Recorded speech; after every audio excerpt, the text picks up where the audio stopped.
CDM Farm is 1.5-hour drive away from Binyan, Laguna. We arrived a little bit late so we missed the breakfast buffet. This is Sir Willie Menor, owner of the farm and the presenter of today's seminar. Sa amin po dito sa farm, ma'am sir, pagka tinabel namin ang kuneho, nakakondisyon niya. 2 days before, na-travel po namin lahat ng... I'm the only student in the seminar. My co-participants are owners of poultry farms, representative of big companies, lawyers, engineers, and farmers. Para mag-connect po siya sa loob. Yan. Ito naman po, saktong-sakto dito, sa pinaka-host po ninyo.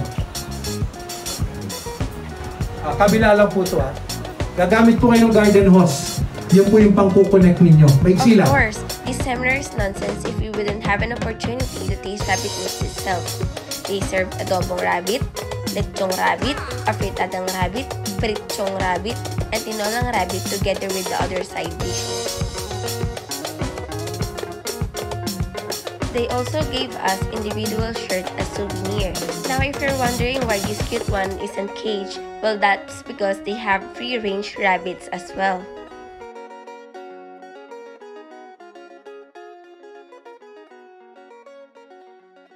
These are the different types of cages that they market to their attendees, and these are the ones that they are using as well.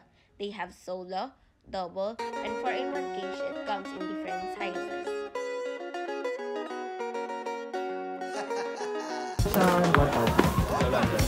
Ito pang grow out po namin. Ito, yan po. Ito pwedeng breeder, pwedeng panglalaki. Ano po yan breeder cage po namin. Pagkalit papakasok po dyan namin.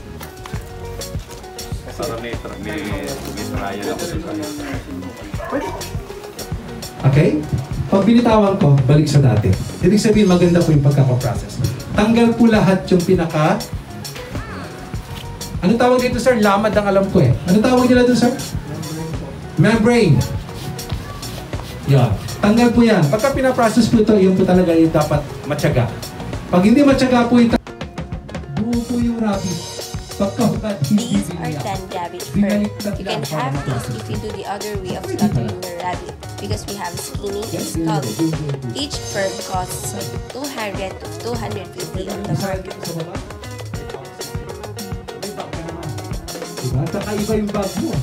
Naglalakad ka They also have the pouch sample wherein the rabbit was skinned and not cut in half so you have clear visualization that it came from a rabbit.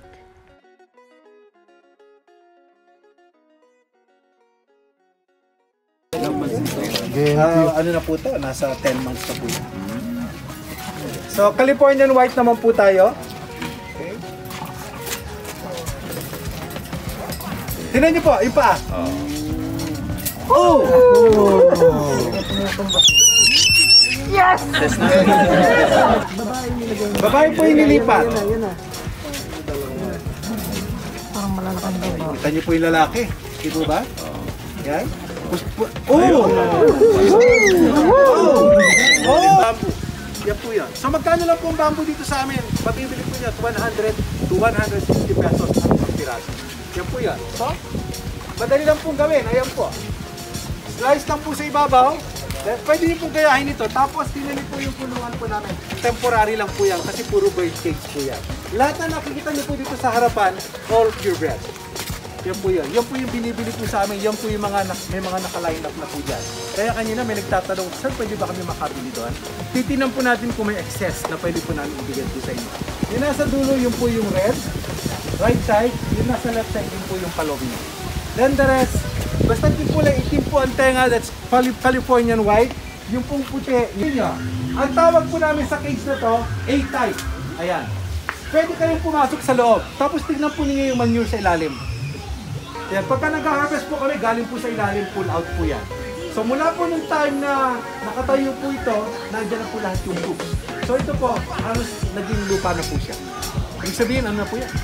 Pwede na pong gamitin yan, kahit sino po natin na gamitin. Ito na po ito. Ikot po tayo, ma'am sir. Tulog po kayo, harap lang po kayo sa kabila. Okay. Yan po yung module na sinasabi natin. Tapos, pasigil po yung ilalim. Ang ilalim po.